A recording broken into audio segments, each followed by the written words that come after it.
মেজদা মেজদা বসে পড়ো না গো, দুটো খেয়ে নাও। এসো কাকাই।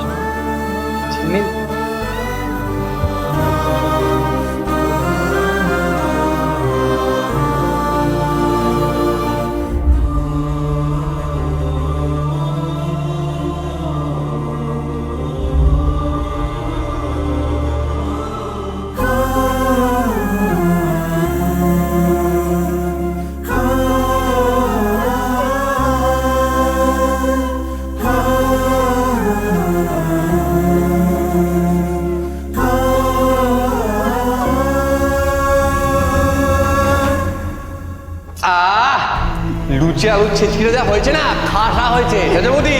আর লুচি লাও, আর লুচি লাও। আরে আনছি আনছি, গরম গরম ফুলগুলো চেয়ে এক্ষুনি আনছি না। আরে আনছি কি? আরে আমার পেটে খিদের ট্রেন দৌড়ছে, তুই বলছো আনছি না? না, এটা বেশি করে ভাজবে তো আমার জন্য। আরে বাবা ভাজবে ভাজবে, তুই আমার থালা থেকে নে। আরে মেজদা, আরে কতক্ষণ লাগবে? এক্ষুনি গরম গরম ভাজছি, এক্ষুনি নিয়ে আসছি। দাঁড়াও। আরে কোনো ব্যাপার। আরে মেঘনা তুই খা, হা কর হা কর হা কর। আহ, তোর হাতে লুচিটাকে, লুচির টেস্ট আলাদা হয়ে গেল, দারুণ লাগছে একদম। হ্যাঁ হ্যাঁ, বেটা পেটুক কোনা। এই পেটুক বললাম না, ঠিক আছে তুই ছাড়, তুই না পেটুক কেন বলবে? তুই হা কর, তুই ছাড়, খা।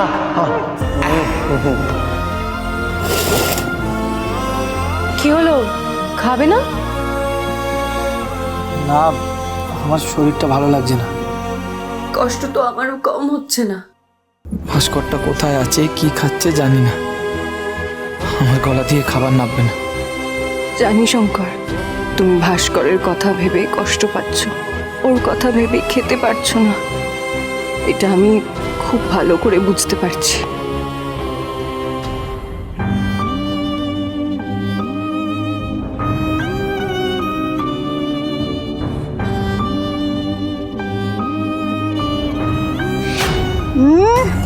ঢং দেখে আর বাঁচি না। এতই যদি মায়া থাকতো তাহলে মেজ বউয়ের সাথে মিলে ভাস্করকে তাড়িয়ে দিলে কেন? কেঁদো না কাকাই। ছোট কাকাই ঠিক বাড়ি ফিরে আসবে। তুমি এবার খেয়ে নাও।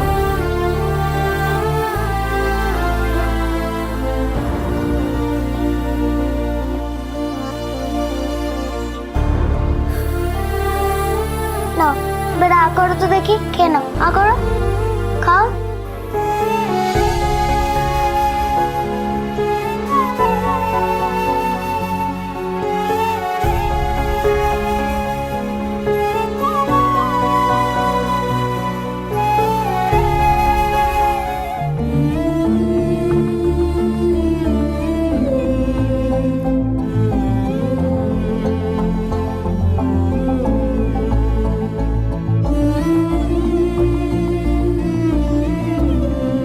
তুমি খুব কষ্ট পাচ্ছ, আমি জানি শঙ্কর, কিন্তু ভাস্কর যে অন্যায় করেছে তার কোনো ক্ষমা নেই। শাস্তি যে ওকে পেতেই হতো।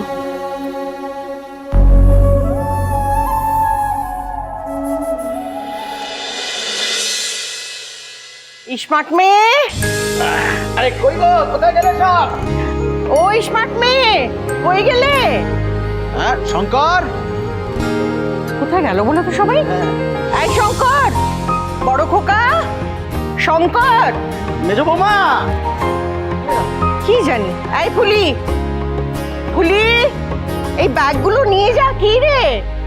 দাদু, ঠাম্মি, তোমরা এসে গেছো? এই তো ঝিলমিল সোনা, তুমি কেমন আছো? আমি খুব ভালো আছি। তোমরা ভালো আছো তো? হ্যাঁ ভালো আছি। এই, এই তো পিকু দাদু ভাই। এটা আমার দাদু ঠাম্মি, তুই সরে যা। এই কি? কি তুমি আমাদের লাড্ডু এনেছো? হ্যাঁ গো পিকু দাদু ভাই, লাড্ডু এনেছি, তারপর ওই ভেড়া এনেছি। হ্যাঁ মামা, মামি, থাক মা, থাক আরে ঠিক আছে ঠিক আছে, থাক। থাক থাক থাক। এই যে দিবাকর, কেমন আছিস? খুব ভালো মামা।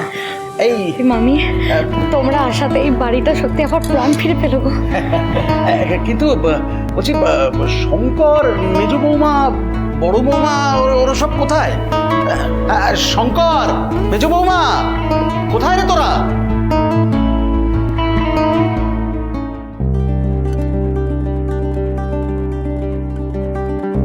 শঙ্কর, আমি কিভাবে আন্টির সামনে গিয়ে দাঁড়াবো? আন্টি আমার উপরে যা দায়িত্ব দিয়ে গেছিল সেটা তো আমি পালন করতে পারিনি। আমি যে আমাদের সংসারটাকে বেঁধে রাখতে পারিনি, আমি যে ভাস্কর বলে কেউ বাড়ি থেকে। এই সিদ্ধান্তটার জন্য যতটা তুমি দায়ী তার চেয়ে অনেক বেশি আমি দায়ী। আজকে যখন মা শুনবে যে ভাস্কর আমাদের হরগৌরী পাইস হোটেলে বার খুলেছিল, ভাস্কর ফুলির সাথে ওই অন্যায়টা করেছিল, মা কি সেটা মেনে নেবে? মা কি সেটাকে সমর্থন করবে? ওইখানে মা সবসময় ঠিকটাকে ঠিক আর ভুলটাকে ভুল বলেছে। মা তোমাকে কখনো ভুল বুঝবে না। চলো।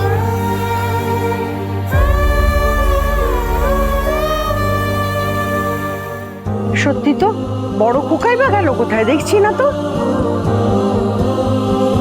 ঠাম্মি, বাবার না খুব ঠান্ডা লেগেছিল, তাই মেজবউ ওষুধ এনে খাইয়ে দিয়েছে। এখন বাবা খুব ভালো আছে, ঘুমোচ্ছে।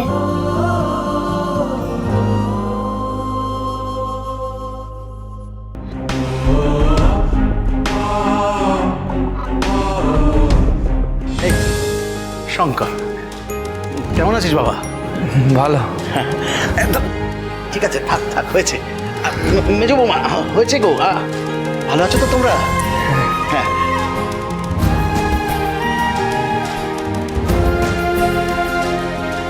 থাক মা, থাক থাক থাক বাবা, থাক। কেমন আছো তোমরা সবাই? তোমার কাঁধে তো আমি বিশাল দায়িত্ব দিয়ে গেছিলাম, তবে হ্যাঁ, তুমি বলেই এই দায়িত্ব দিয়ে আমি কিন্তু নিশ্চিন্ত ছিলাম।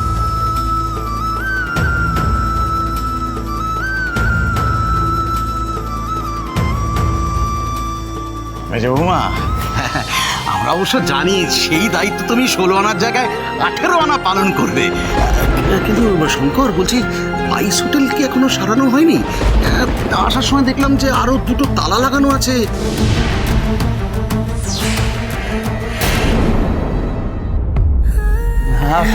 আন্টি, আঙ্কেল, তোমরা ভালো আছো তো? হ্যাঁ, আমরা একেবারে খাসা আছি। এই দেখো না, এই 4 ধামে পুজো দিয়ে তোমার আন্টির মনের থেকে সব ভার একদম নেমে গেছে। আস্তে আস্তে বলছিল যে এবার আমাদের বাড়ির সব বিপদ মুক্ত হয়ে যাবে। আপনি ওদিকে 4 ধামে পুজো দিচ্ছিলেন আর এদিকে অশান্তির আগুন দাও দাও করে বেড়ে গেছে। এবার সেই আগুনে আমি 1 কলসি ঘি ঢালবো।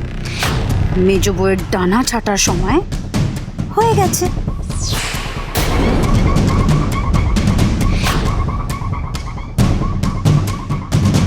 মা,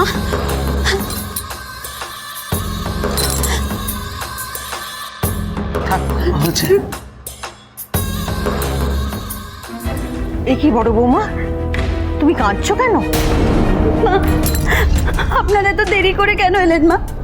আর একটু আগে আসলে তো বাড়িতে এত বড় কাণ্ডটা ঘটতো না।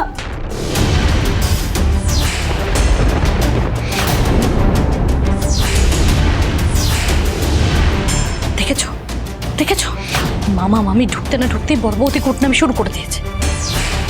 কাণ্ড মানে কি কাণ্ড ঘটে গেছে? আচ্ছা, ওই ভাস্কর কোথায়? ওকে তো দেখছি না কোথাও। ওই বদমাইশটা নিশ্চয়ই আবার কোনো একটা শয়তানি করছে না? বাবা, মা, কি আসলে ভাস্কর আর ফুলি বাড়ি ছেড়ে চলে গেছে।